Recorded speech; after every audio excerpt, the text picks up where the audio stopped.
Under a moonlit sky, a young maiden with silvery locks, Lucina, fled through the forest. Her tearful cries betrayed a profound fear, haunted by past scoldings and the sting of a slap. Bearing the burden of an illegitimate child, scorned for her mother's profession, each day left its mark upon her wounded countenance.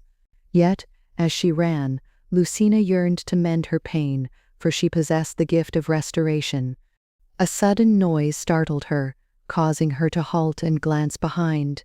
A mesmerizing sight awaited her gaze, a towering inferno consuming the leaves in its wake. Drawn closer, she pondered the nature of this energy, perhaps a fiery essence. A resounding boom shook the air, and as she turned, a mighty dragon emerged, its body scorched and ravaged by flames. Fear eluded the young girl, replaced by a deep concern for the dragon's well-being. Moving closer, she met the dragon's gaze as it roused, its roars echoing through the air. Instead of fleeing, she ventured to inquire about the creature's wounds, offering her assistance. The dragon responded with an intense roar, seemingly displeased. Unfazed, she smiled and reassured the dragon that she could heal its wounds. With determination, she channeled her healing power, mending the dragon's injuries with great effort. Astonished, the dragon observed the young girl's actions. Although the wounds were vast, her unwavering resolve triumphed, and the dragon's injuries were completely healed. Overwhelmed, the girl lost her balance and collapsed to the ground. Turning his gaze upon his savior, the dragon rose, transforming into a man, a striking figure with red eyes, dark flowing hair, and adorned in dragon armor. As he gazed upon the unconscious young girl, he commended her fearlessness. Gradually she opened her eyes, straining to hear the man's words as he carried her in his arms. A decade passed. The young girl had blossomed into a woman of 20. Unfortunately, the hair dye applied by the maids caused an irritating rash on her delicate skin. Sold off to an elderly king with a preference for blondes, her hair was forcibly transformed. She pondered the possibility of escaping 10 years ago, but her encounter with the dragon had left her weakened. The maids forcefully applied makeup to conceal the rash on her face. Her stepmother ridiculed her lack of beauty, concerned that the king would not be pleased with her appearance. However, her stepbrother assured his mother, revealing a substantial dowry he had acquired from the Tyar's tomb. Shocked, his mother attempted to explain further, but their conversation was abruptly interrupted by a deafening roar like thunder, accompanied by a cascade of rubble from the roof. Peering out the window, the girl caught sight of dragons attacking their stronghold. Night stormed the castle, responding to the king's command to engage in battle. The war commenced, but the tide appeared to favor the Tyar faction. As the king entered the fray, the girl remained at the window, transfixed by the sight of the Tyar slaying castle dwellers. In that moment, her gaze met the eyes of the king. Overwhelmed with fear, she instinctively retreated into hiding. Unmasking himself, the king commanded his knights to set the castle ablaze, and the truth was revealed. He was the very same dragon, the one the young girl had healed. The assault by the dragon tribe wreaked havoc upon the castle and its inhabitants. A castle knight informed the stepmother that the intent of the dragon tribe appeared to be annihilation. Reacting swiftly, she commanded her knight to surrender and raise the white flag. Seizing the chaos as an opportunity, the girl stealthily escaped, driven by her determination not to fail again. The castle's residents surrendered, hoping for mercy from the king of Tyar. To their shock, he ordered his tribe to slay them all and display their heads upon the castle gate. As the moment approached for the stepmother and her son to face their fate, they trembled as the king drew near. The son pleaded frantically for forgiveness, promising to return the stolen treasures, yet the king remained unmoved, issuing the command for his people to kill and incinerate all the humans present. Gripped by immense fear, the stepmother desperately sought an escape from the imminent death before her. Suddenly she called out to the king of Tyar, offering her precious daughter as proof of her beauty, claiming that King Brian himself had chosen her daughter as his lover. At her words, the Tyar king turned his gaze, confirming the stepmother's assertion that her daughter was King Brian's beloved.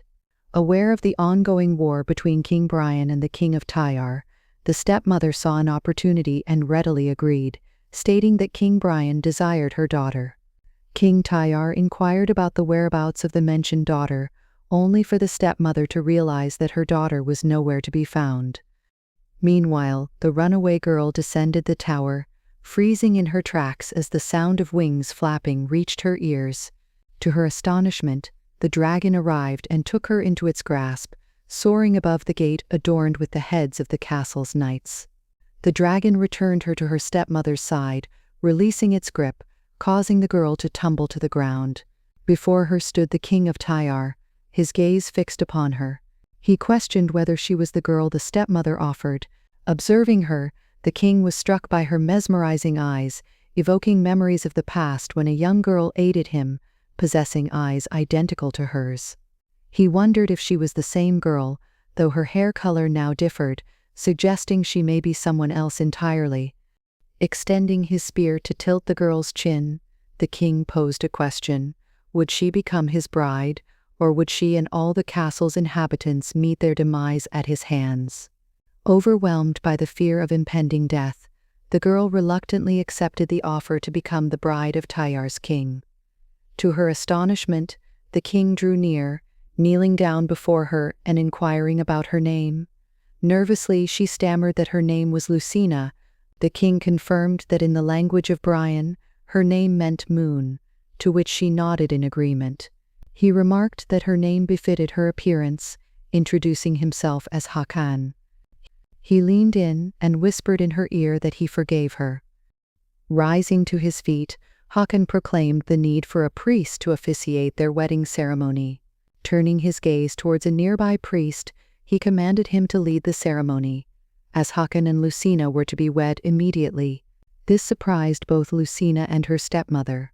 Hakan instructed the priest to inform King Brian about his marriage to Lucina once the ceremony was concluded, revealing that King Brian's intended bride had been taken away by Hakan, the king of Tyre. Hakan claimed that a decade ago, King Brian had sent a dragon slayer to kill them, and now King Brian must pay the price.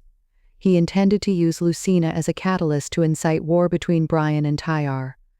The wedding ceremony between Hakan and Lucina was on the verge of commencing, with the trembling priest leading the way.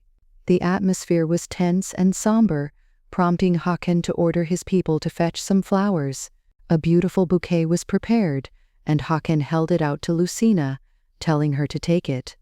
Understanding the tradition of Brian, where the bride carried the flower bouquet, Lucina's hand trembled in fear as Hakan placed it in her grasp.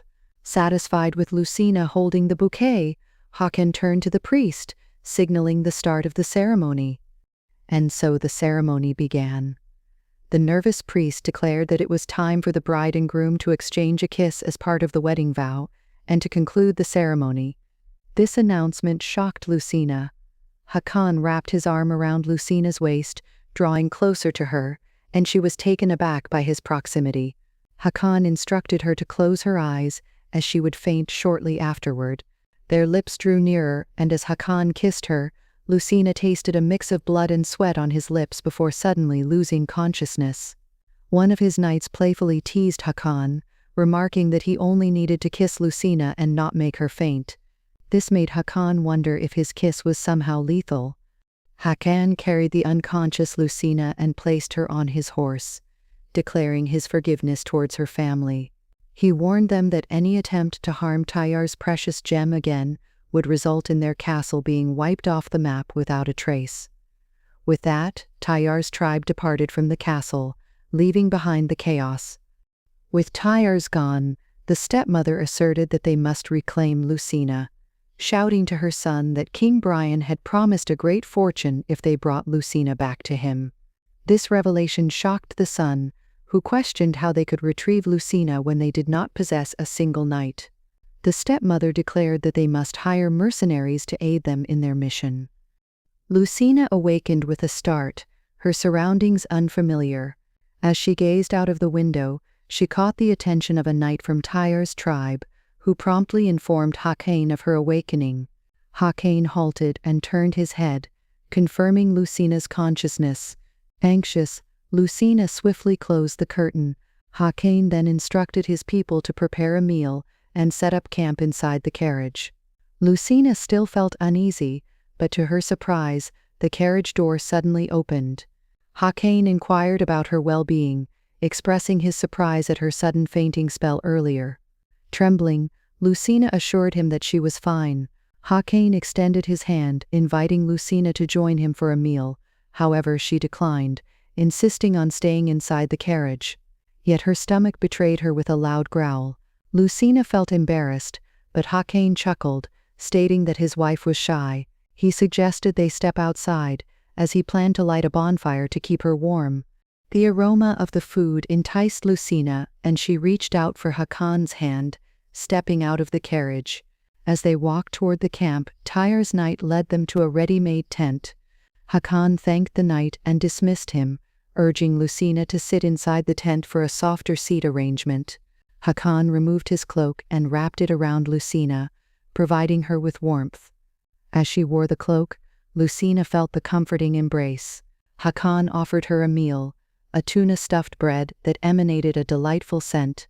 Unintentionally, Lucina inhaled deeply, recalling how she only had dried or old bread in Barenberg's house. Observing her, Hakan assured her that the bread was not poisoned. Gathering her composure, Lucina began to eat. The taste of the bread astounded her. It was delicious beyond belief. Seeing her eat heartily, Hakan advised her to eat slowly to avoid any stomachache. He then offered her a glass of milk, assuring her that it was also safe to drink. As Lucina sipped the milk, memories flooded back of the days in the castle where she had to toil relentlessly for a meager breadcrumb. She could hardly fathom the fact that she could now enjoy such good food. Curious about Lucina's age, Hakan asked her while she still had her mouth full. Lucina responded by gesturing with her finger that she was 20 years old.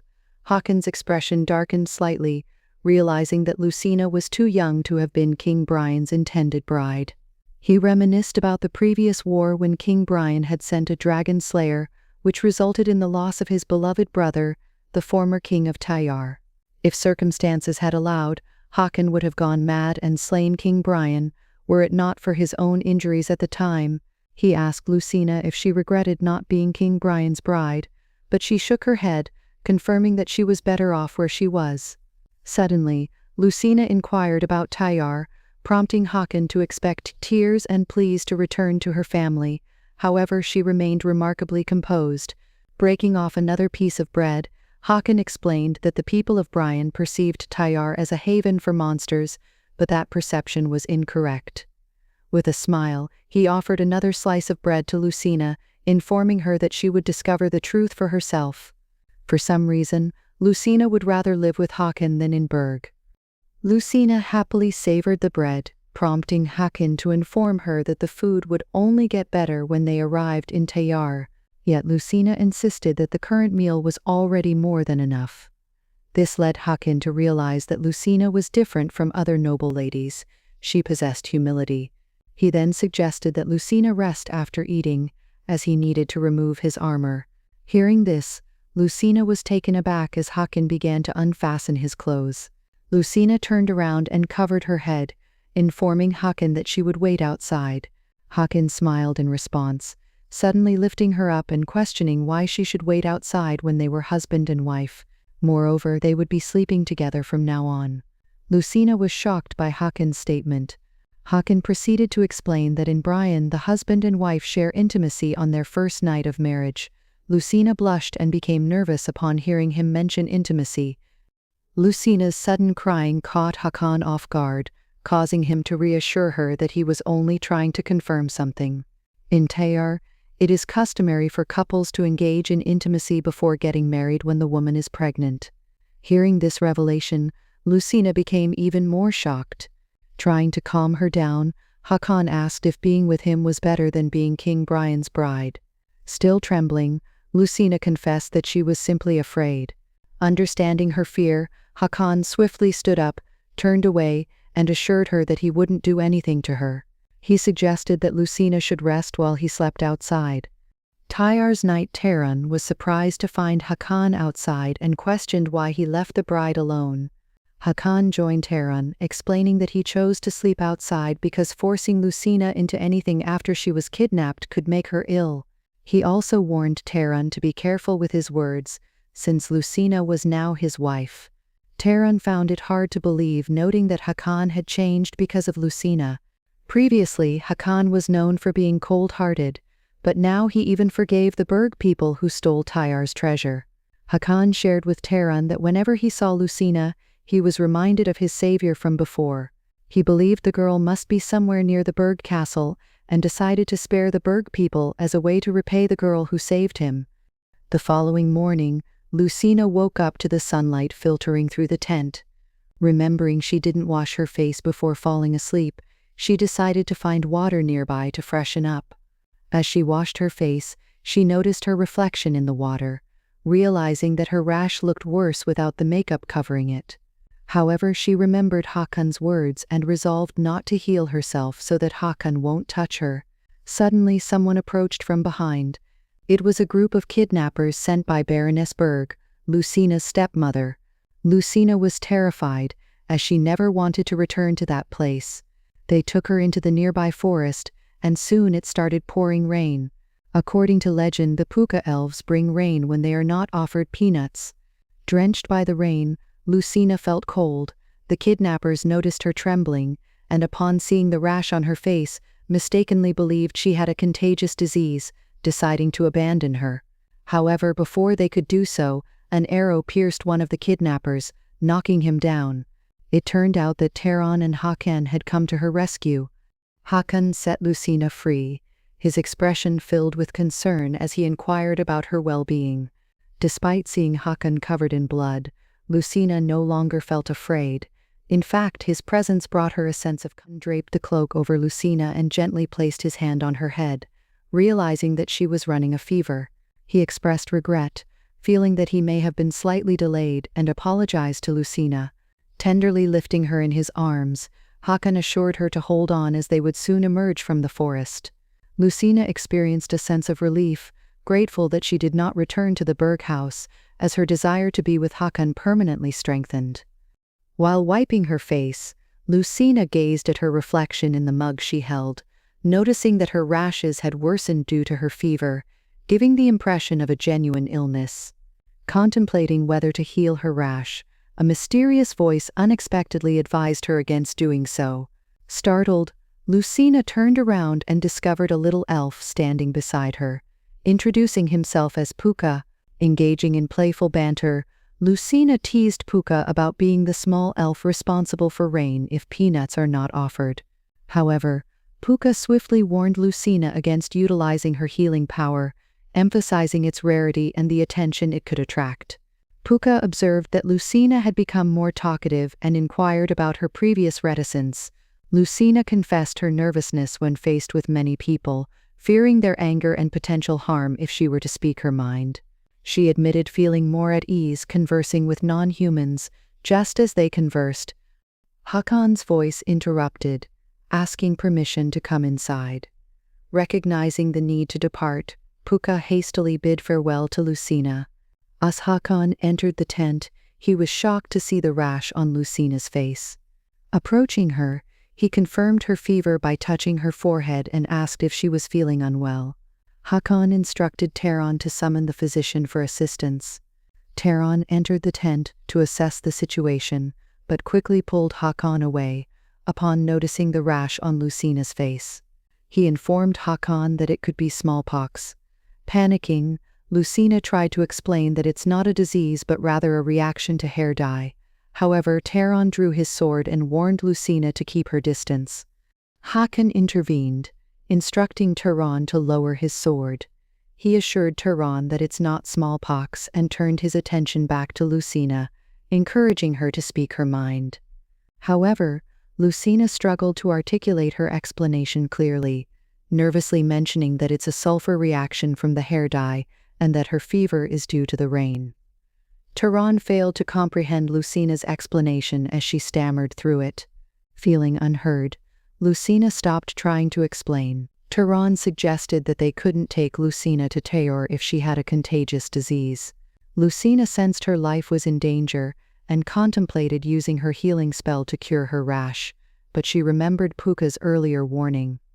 While Lucina grappled with her decision, Hakan advised her to stay calm and speak slowly so he could understand. Tehran cautioned Hakan against getting closer to Lucina, but Hakan assured him that it's not smallpox, pointing out the different symptoms.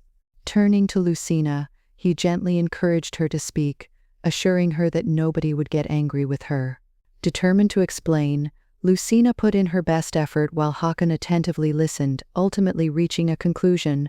The rash on Lucina's face was a result of the hair dye, worsened by the rain-induced fever. Putting his sword away, Tehran was convinced by Hakan's explanation. Hakan mentioned that if Lucina truly had smallpox, he who kissed and hugged her would have also fallen ill. Lucina gazed at Hakan, feeling flattered that someone had taken her seriously for the first time. Hakan gently placed Lucina inside the tent, and one of his knights informed him that the kidnapper was acting on Baroness Berg's orders. Enraged, Hakan vowed to return to Berg Castle and punish them. Concerned for the innocent people who might suffer, Lucina grabbed Hakan's arm and pleaded with him. Hakan was puzzled by Lucina's unexpected worry for others over her own family. Realizing Hakan's confusion, Lucina knelt down and begged for forgiveness on behalf of her family, concealing her true identity as an illegitimate child.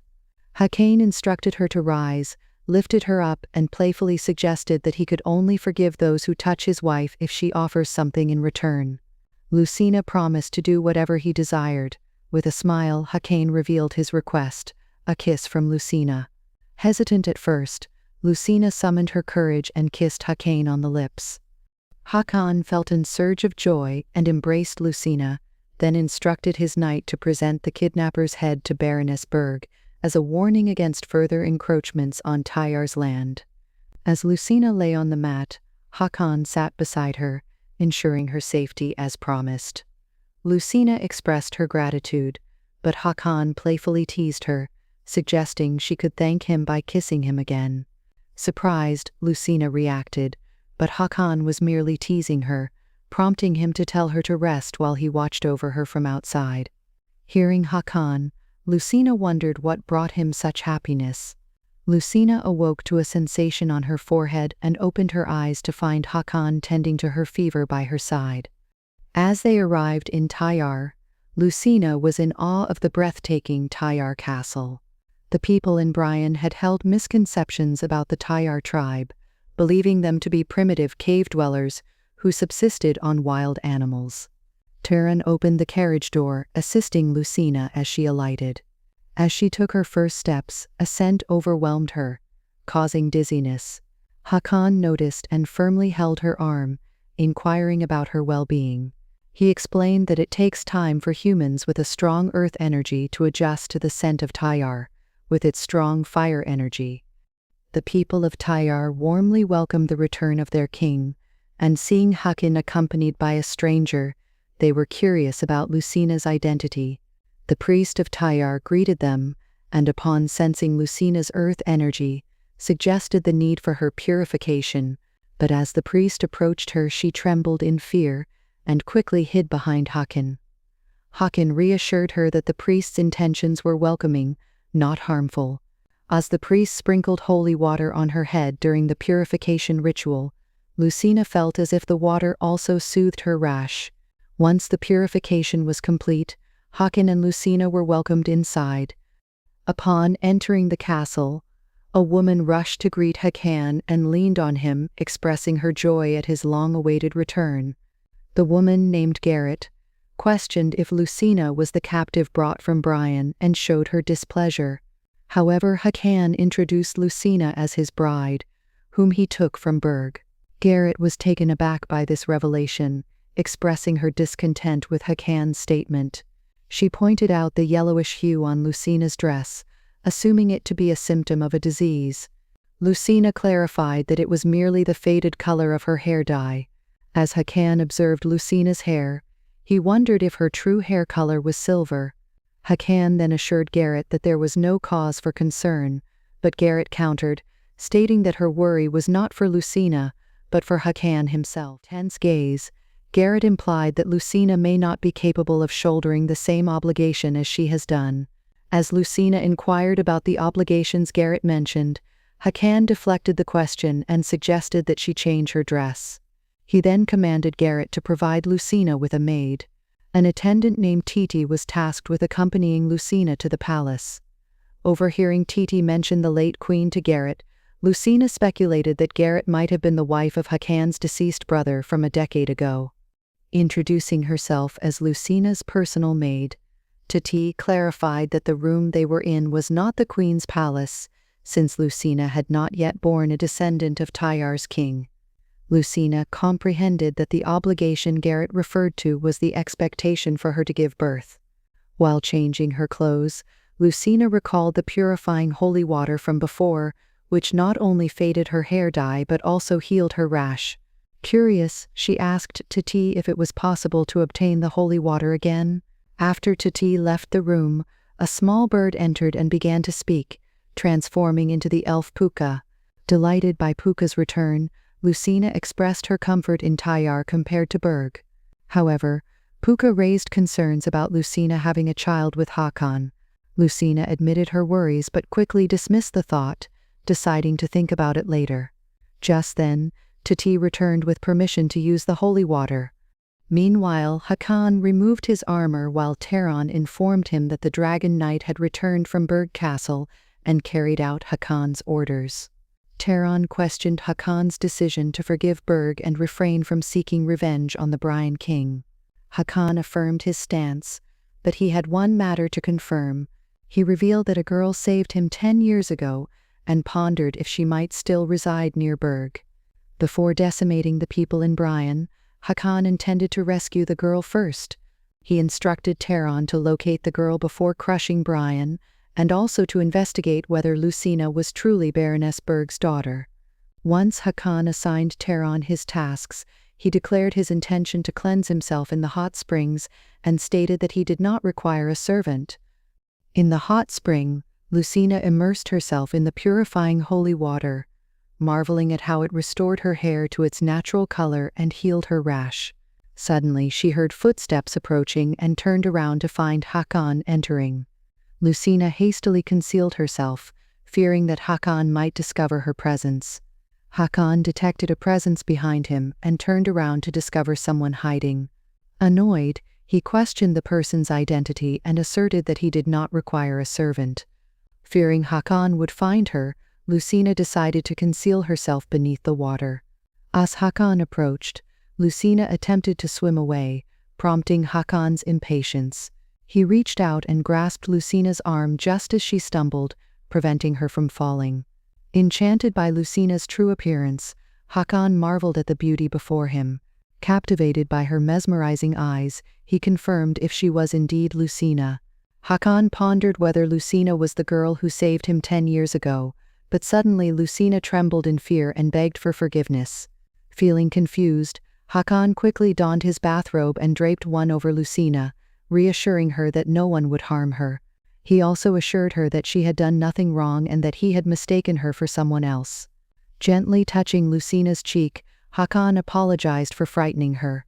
He then pulled her closer, advising her not to reveal her vulnerability to others, as she would eventually become the queen of the palace after giving birth to Hakan's child. Hakan contemplated whether Lucina was truly the same person who saved him, as the girl was incredibly brave. Judging by the girl's appearance before, she didn't appear to be a noble's daughter, and if Lucina was indeed the girl, she must have already healed her own rash. Uncomfortable with the close proximity, Lucina requested permission to leave.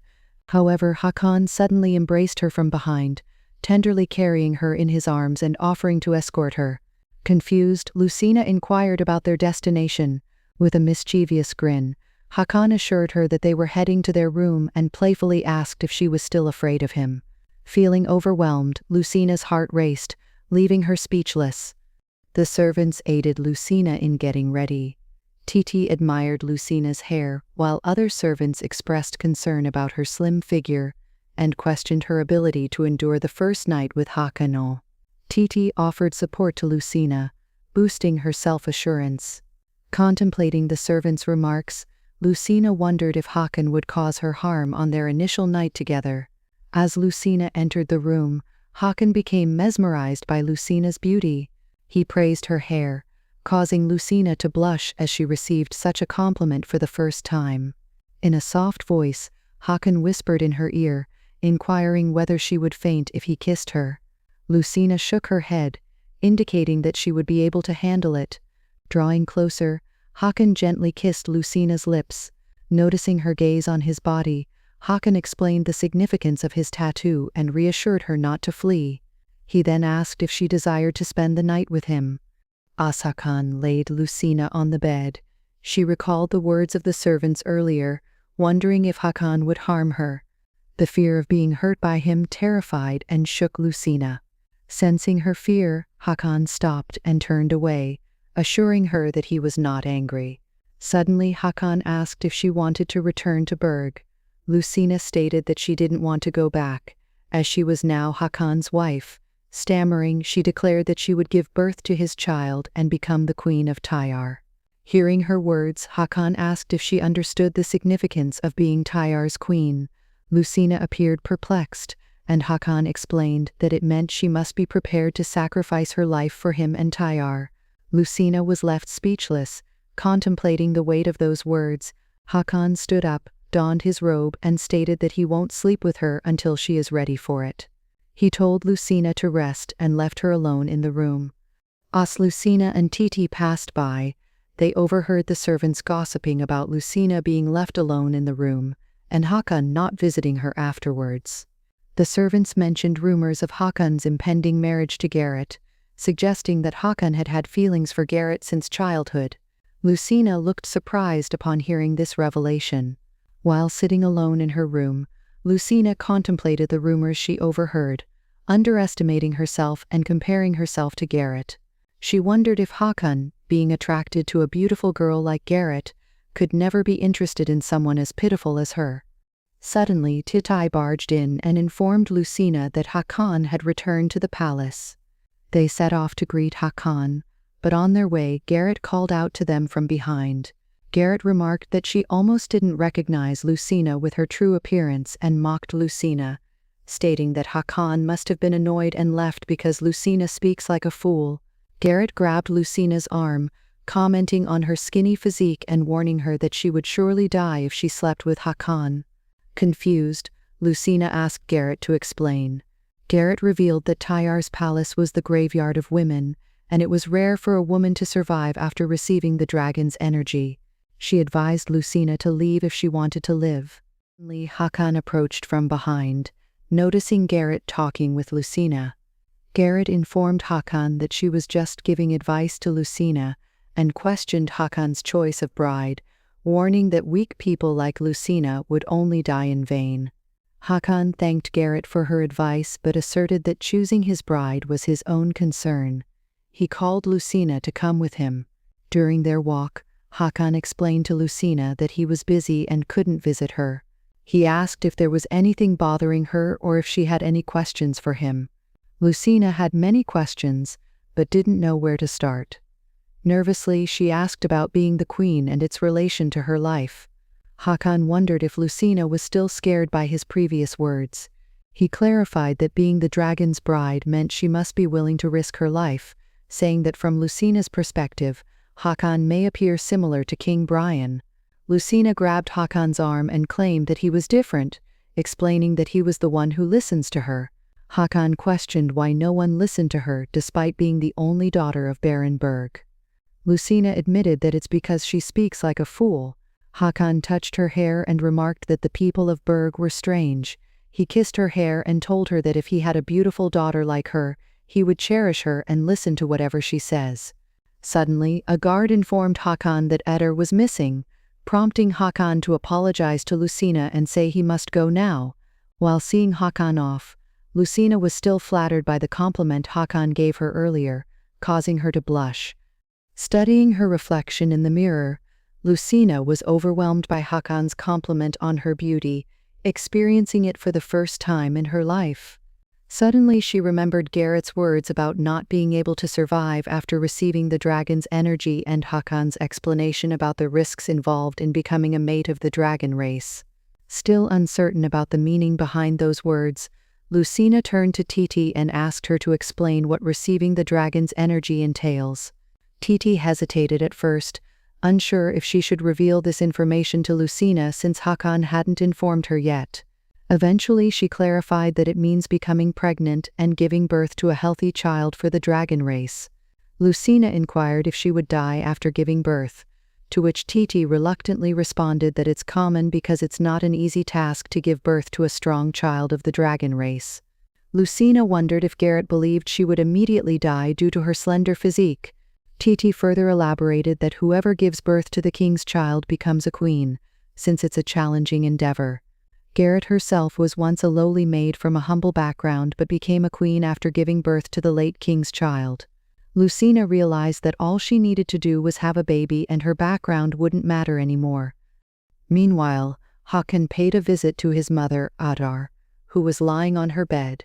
Hakon assumed that Adar sought him out because he had been away at war and she was concerned about losing her remaining son. Adar, Hakon's mother, once a revered queen celebrated for giving birth to 2 sons of the dragon race and receiving the blessings of the fire god, has since succumbed to madness, consumed by grief over the loss of her beloved son, the late king and Hakon's brother, 10 years ago. She has refused to accept reality and give him a proper burial. Adar fears that his body will be taken away, and thus her son has been preserved in a sacred cave where she believes he will awaken and open his eyes. Hakon returned to the main palace, where Terran questioned why he didn't go to Lucina's place. Hakon replied that he's not in the mood at the moment, causing Terran to raise his voice and urge Hakon to consider Garrett instead if he has no interest in Lucina. Terran expressed concern about the bloodline of the guardian dragon coming to an end if Hakon doesn't have a child. Hakon asserted that he has already chosen his mate. However, Terran elaborated, explaining that due to the difficulty of conceiving a child of the dragon race, the late king spent his life with numerous women until he finally had a child with Garrett. Terran advised Hakon to follow the same path. Hakon, infuriated by Terran's suggestion, raised his voice and confronted Terran, accusing him of suggesting that Hakon should witness countless women's deaths, stating fiercely that he could never do such a thing. Terran questioned why Hakon doesn't consider remarrying Garrett, emphasizing that she has already given birth to a child of the dragon race, making her chances of success the second time around quite high. As Terran spoke, Hakon's mind drifted back to his childhood memories when his brother showed him how much he loved Garrett. Hakon expressed his dislike for Garrett and let out a sigh, pondering why the dragon race must take so many women's lives to conceive a child. Terran explained that the dragon race serves as guardians, keeping Tear in peace by instilling fear in the Bryan people with their fiery nature. Terran reminded Hakon of his duty as the king and urged him to go to Lucina. However, Hakon worried about Lucina's well-being, recalling her as his savior every time he sees her. Meanwhile, Titi burst into Lucina's room, informing her that Hakon was on his way to see her. Surprised by the news, Lucina watched as Hakon entered the room with a flushed face, carrying 2 glasses and a bottle of wine, and asked if she was still awake. Approaching Lucina, Hakon complimented her beauty and asked if she felt sad when he didn't visit. Seeing Lucina blush, Hakon suddenly kissed her. As they shared the kiss, Lucina felt a warm sensation and nervously asked for more, which prompted Hakon to inquire if she was no longer afraid of him. Lucina, wrapping her arms around Hakon's neck, kissed him in response. While they continued kissing, Hakon carried Lucina to the bed and placed her there. Seeking reassurance, Hakon asked if Lucina was now prepared to risk her life for him and Tear. As Lucina pondered her response, she abruptly asked Hakon if she was pretty. Drawing closer to Lucina, Hakon assured her that she was indeed beautiful. However, the rumors about Hakon and Garrett suddenly flooded Lucina's mind, and she asked Hakon if he also had feelings for Garrett. Confused by her question, Hakon wondered what she meant, emphasizing that he was with Lucina now. Lucina, feeling nervous, continued to mention Garrett and her doubts about Haakon's feelings. Annoyed by the topic, Haakon warned Lucina that he would leave if she kept bringing up Garrett. Believing that Haakon didn't deny it, Lucina expressed her belief that Garrett was prettier than her. This statement infuriated Haakon, who angrily questioned if Lucina truly wanted him to go. Disappointed, Haakon left Lucina, stating that she should simply tell him if she doesn't want to be his bride instead of provoking his anger. Lucina was left unable to properly articulate her thoughts, feeling bewildered by the situation. Days later, Garrett's servants informed her that Haakon had not visited Lucina's room since their last encounter. Assuming that Lucina must be frightened of Haakon, Garrett felt a sense of arrogance, believing that Haakon would soon lose interest in Lucina because he disliked cowardly women. Encouraged by her loyal servants, who were aware of Haakon's admiration for Garrett since childhood, but acknowledged that he suppressed his feelings due to his brother, Garrett confidently asserted her position. Reflecting on her past encounters with Haakon, particularly the times she caught him stealing glances at her, only for him to blush and shy away when she looked back, Garrett was convinced that Haakon would eventually come to her and choose her as his mate. She firmly declared that she would not allow anyone but herself to be with Haakon. Feeling remorseful about her previous interactions with Haakon, Lucina regretted not expressing her true feelings and instead provoking his anger. Realizing that she needed to change her approach, Lucina turned to Titi for assistance, seeking guidance on how to rectify the situation.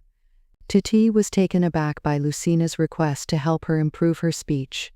Surprised but willing to assist, Titi suggested practicing with her to enhance Lucina's speaking skills, emphasizing the importance of avoiding stammering while talking.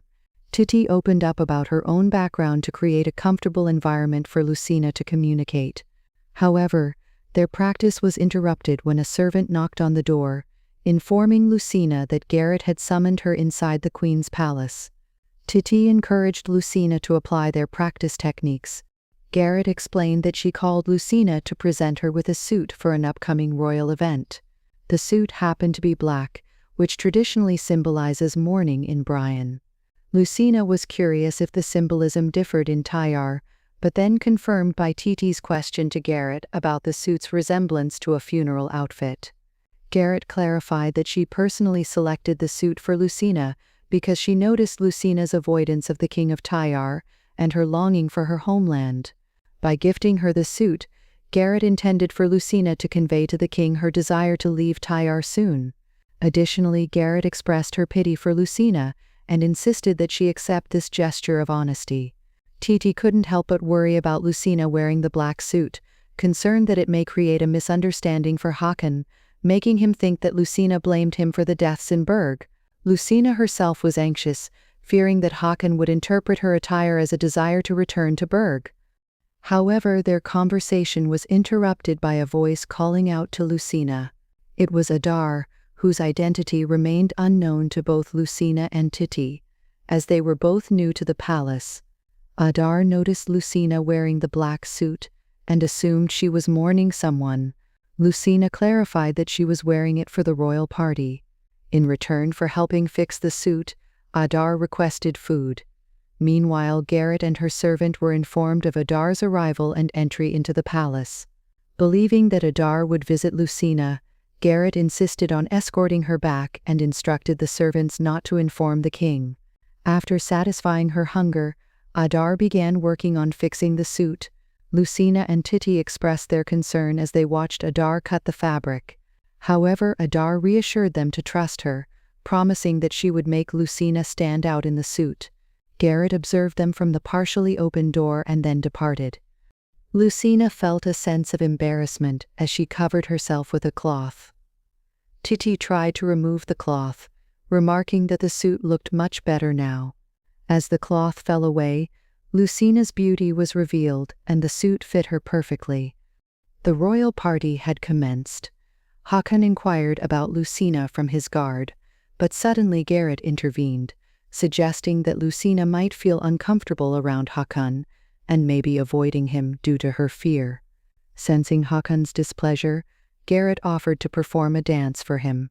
Meanwhile, at the entrance, Lucina and Titi were denied entry to the party. The guard informed them that Lucina could not enter because she was not wearing the suit from the late queen. Titi explained that it was the same suit with a slight modification following Garrett's instructions. The guard blocked their entry and forcefully pushed Titi, causing both Titi and Lucina to fall to the ground. The guard believed that he didn't need to treat Lucina kindly, assuming Hakan mistreated her as well. A bird, Puka, flew nearby. Noticing the bird, Lucina hoped for assistance from Puka. While Hakan, with a flushed face from drinking wine, watched Garrett's dance performance in front of him, he reminisced about his childhood with his brother Rakan. He idolized Rakan, who was a great knight that unified Tyar's tribes to form a single kingdom and earned the title of the king. Rakan was loved and respected by all, and Hakan admired everything that belonged to Rakan: his weapons, his wife, and even the throne. Hakan imagined himself in Rakan's position, possessing everything Rakan had. He believed it was his karma for his ambitious desires, as Rakan died protecting him. Even in his dying moments, Rakan expressed his desire to see Garrett. After the loss of the king, Hakan was forced to produce an heir, and Taron suggested Garrett as his mate. However, as Hakan was about to sleep with Garrett, he remembered Rakan's love for Garrett and told her she didn't have to do it, since her love belonged to Rakan. Garrett surprised Hakan by embracing him from behind and confessing her love for Hakan as a man, stating that Rakan was her love as a king. Shocked by her words, Hakan was assured by Garrett that she wanted to become queen again. These memories left Hakan feeling dizzy. Suddenly, he caught a glimpse of silver hair. It was Lucina, captivating with her stunning appearance, standing before Hakan. Flustered by Lucina's presence, Hakan believed she was an angel descending from the moon, and seeing her caused his dizziness to vanish instantly. Previously, Puka had cleverly distracted the guard, allowing Lucina and Titi to sneak into the party unnoticed. Summoning her bravery and recalling her training with Titi, Lucina approached Hakan gracefully and greeted him. Taken aback, Hakan wondered if the girl before him was truly the same Lucina he once knew. Collecting himself, Hakan remarked that Lucina seemed to be late. However, before Lucina could explain, Titi came to her aid, explaining to Hakan that they encountered a problem earlier. This prompted Hakan to approach Lucina closely, inspecting her arm and noticing a bruise. Concerned, he asked Titi what happened to Lucina, and Titi explained that the guard prevented them from entering due to Lucina not wearing the given attire. Outraged, Hakan demanded an explanation, and Titi mentioned the late queen, causing Garrett to react with shock. Without hesitation, Garrett slapped the guard, asserting that the suit she gave Lucina was the correct one and feigning care for Lucina's well-being. Garrett then apologized to Hakan, clarifying the misunderstanding and offering to handle the guard. However, Hakan insisted that Garrett need not intervene and commanded Taron to give him his sword. Approaching the guard, Hakan unsheathed his sword, declaring that the guard had the audacity to harm his wife and disrespect the king of Tyar, tarnishing the kingdom's name. He proclaimed that such crimes must be paid for with the guard's life. Witnessing this, Lucina assured Hakan that she was unharmed. As Hakan draped his cape around Lucina, he assured her that within the castle, nobody could touch her except for him. Drawing Lucina closer, Hakan explained that anyone who disrespects her also disrespects the king, and disloyalty will result in their lives being forfeit. Terrified, the guard kneeled and pleaded for forgiveness, begging Garrett to intervene. Reluctantly, Garrett asked Hakan if executing the guard during the party was truly necessary. Hakan responded coldly, questioning whether it was Garrett's order to prevent Lucina from attending the party. Taken aback, Garrett realized that she had mistakenly assumed Hakan had lost interest in Lucina. Now she contemplated how to adapt to the current circumstances. Maintaining a smile, Garrett claimed that she would never do such a thing to Hakan's chosen woman. She accused the guard of arrogance, asserting that he mistakenly interpreted her orders, and encouraged Hakan to proceed with the punishment. Hakan then instructed Lucina to close her eyes and ears, urging her to stay back as he carried out the execution. He ordered another guard to dispose of the body in the Valley of Fire. Turning to Lucina, Hakan carried her and proclaimed that the party was over, as he intended to take Lucina with him, instructing others not to interfere. As Hakan carried Lucina, who still had her ears covered and eyes closed, he instructed her to open her eyes and ears. Curious, Hakan asked if Lucina was scared, to which she admitted she was, but expressed her gratitude for his actions. Flattered, Hakan apologized to Lucina for raising his voice during their previous encounter. He explained that he had intended to apologize earlier, but didn't know how to express himself, leading to the delay. He also apologized for not keeping his promise to visit her frequently. In reality, Hakan was apprehensive about visiting Lucina and apologizing because he feared that revealing the possibility of her death after spending the night with him would make her resent him and long to return to Berg. He dreaded the thought of losing her forever, causing him to postpone the visit. Suddenly, Lucina interrupted, apologizing for talking foolishly and annoying Hakan. She explained that she wanted to see Hakan and apologize, but her fear of making the same mistake held her back. Gently placing her down, Hakan reassured Lucina that he doesn't want to scare her, and if she feels scared he will take her back to her palace. He told her not to worry about making him angry and encourages her to do as she pleases. Hearing this, Lucina grasped Hakan's clothes, expressing her desire to be with him. However, she admitted that she's unsure if she's mentally prepared to die for him yet. She eagerly wanted to learn everything about Hakan first, as it would help her determine her readiness to make that sacrifice. Lucina's words left Hakan stunned, but he laughed and gently caressed her face. He agreed with her sentiments, acknowledging the need to truly understand each other before making such commitments. They then proceeded to Hakan's room. Once inside, Hakan complimented Lucina's beauty, confessing that his eyes were solely fixed on her when she entered the party. Drawing closer to her ear, he requested that she never wears the suit again, as he disliked others seeing her in it. Hakan's face drew nearer to hers, and as Hakan gently wrapped his arm around Lucina's waist, she flinched, causing Hakan to inquire if his touch bothered her. Lucina quickly clarified that it's not that she dislikes it, but that she simply wished to talk with him today. Seeing her response, Hakan laughed and assured her that he understood. He then retrieved glasses and a bottle of Tyar's wine, pouring it into each glass. Hakan invited Lucina to sit and asked what she would like to know about him. Lucina hesitated, but remained determined. Having practiced with Titi, she swiftly drank the wine and asked Hakan's current age. While pouring another glass for Lucina, Hakan responded that according to human age, he is now 29. Lucina recalled Titi's advice on getting closer to someone by sharing likes and dislikes, so she inquired about Hakan's likes. Hakan playfully teased her, stating that he likes Lucina. Lucina clarified that she meant his hobbies or preferred food. Finishing her drink once more, Hakan remarked that Lucina must be fond of wine and pours her another glass. As Lucina drank, she marveled at the delicate taste and different color of Tyar's wine, finding it relaxing. Moving closer to Lucina, Hakan expressed his interest in getting to know her better and suggested playing a game. As Hakan poured the wine into Lucina's glass, he proposed a game where they can choose to answer a question or take a sip of wine if they prefer not to answer.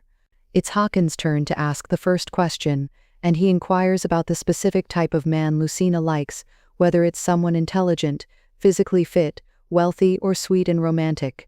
Lucina contemplated his question, realizing that all the qualities she liked were already present in Hakan. However, feeling a bit embarrassed to admit it directly to him, she opted to drink the wine instead of answering. Now it's Lucina's turn, and she posed the same question to Hakan, asking him about the kind of woman he prefers. Hakan responded by saying he admires a woman who isn't afraid of him and loves him for who he truly is, rather than just seeing him as a king. Hakan then declared that it's his turn to ask a question. He wondered if Lucina was genuinely skilled at conversation, or if her quietness stemmed from being in an unfamiliar environment. Lucina revealed that she has been practicing with Titi to improve her communication skills, because she wants to be able to share everything with Hakan without sounding foolish. Hakan commended her determination and affectionately patted her head, expressing his admiration for her efforts to change what she feels she cannot do through practice. He mused that perhaps Lucina was once a brave girl, but became shy and frightened due to past traumas. Reflecting on their past conversation, Hakan suddenly inquired if Lucina was physically abused by her family during her childhood, and subsequently ran away from the castle. Lucina found it difficult to answer, fearing that if she revealed the truth, Hakan might develop contempt for her. Sensing that it was now her turn to ask a question, she informed Hakan that his query was invalid, since it's her chance to ask. Hakan chuckled and apologized for the confusion. Lucina proceeded to ask what Hakan thought of her. Hakan responded by expressing his fondness for her, stating that the more he gets to know her, the more his affection grows. He assured her that he has no intention of hurting her, emphasizing his desire to make Lucina his queen and spend the rest of his life by her side. Drawing his face closer to hers, Hakan confessed his wish to be with her every night and inquired about Lucina's feelings. After some hesitation, Lucina admitted that she was indeed afraid, but didn't harbor any hatred towards him. She explained that her reservations stemmed from feeling embarrassed, as Hakan possessed such a striking figure and she worried that he might treat other women the same way. She implored him to only have eyes for her. Flattered by Lucina's words, Hakan blushed and took hold of her hand. As he drew his face nearer, he kissed her. Holding her in his arms, Hakan asked her to promise that she won't engage in similar actions with other men. While contemplating whether to disclose the truth to Lucina, Hakan ultimately decided to reveal the secret of the Tyar tribe, specifically about the guardian dragon who possesses the most potent fire energy. He explained that women from other tribes cannot withstand this energy, resulting in numerous deaths during pregnancies or childbirth, with some even perishing during intimacy. Initially, Hakan had no intention of sharing this truth, as he planned to eliminate all the people from Berg. However, as his feelings for Lucina grew, he became afraid that if she discovered the truth she would flee from him. Acknowledging his cowardice in concealing the truth, Hakan apologized to her, assuring her that he won't harm her and would even return her to Berg if she desires. But as Hakan was about to inquire if she was willing to take the risk and potentially sacrifice herself for him, he realized that Lucina had been snoring all along. Calling her name, he confirmed that she had been fast asleep throughout his revelation. Tenderly placing Lucina on the bed, Hakan covered her with a blanket and kissed her forehead. The following day, Garrett's servants informed her that Lucina and Hakan spent the entire night together in Hakan's bedroom, and it was speculated that they engaged in intimacy, marking the first time a woman has ever stayed overnight in Hakan's room. Upon hearing this news, Garrett expressed her displeasure. As the sun's rays burst into the room, Lucina found herself in the midst of a dream where a large apple awaited her bite. Just as she opened her mouth, she abruptly awakened, startled to see Hakan sleeping beside her. A throbbing headache overwhelmed her, and she recalled the events of the previous night when she engaged in conversation and shared wine with Hakan. Observing Hakan's peaceful slumber, she cautiously slipped out of the bed and made her way to the door.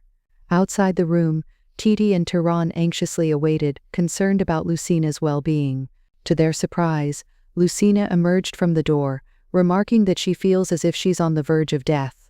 Titi and Tehran rushed to her side, eagerly inquiring about her condition. Lucina implored Titi not to shout, explaining that her head was pounding with pain. Worried, Titi asked if Lucina was injured, to which Lucina replied that it feels like being stabbed and that she's having difficulty walking. Tehran, unable to believe that Hakan could leave Lucina unable to walk properly, expressed his disbelief. Meanwhile, Titi asked if this has happened multiple times before. Confused by the question, Lucina assumed Titi was referring to the wine she consumed and admitted to having done it 3 or 4 times. Upon hearing this, Tehran and Titi burst into tears of joy, relieved that Lucina has survived despite engaging in intimate moments multiple times. Still feeling dizzy and unable to speak much, Lucina requested some water. Titi guides Lucina while Tehran called out to Titi, urging her to take care of Lucina as she carried the seed of the Tyar's lineage. In his room, Hakan found himself humming joyfully. Tehran entered, assuming that Hakan had had a delightful night that has left him glowing with happiness. Intrigued by Turan's remark, Hawken playfully asked if he was handsome, recalling Lucina's words from the previous night when she had complimented his look. Turan was left speechless, witnessing Hawken's confident assertion that among all the dragons, he possessed the most captivating physique. Seeking clarification, Turan asked if Lucina had indeed made such comments to Hawken.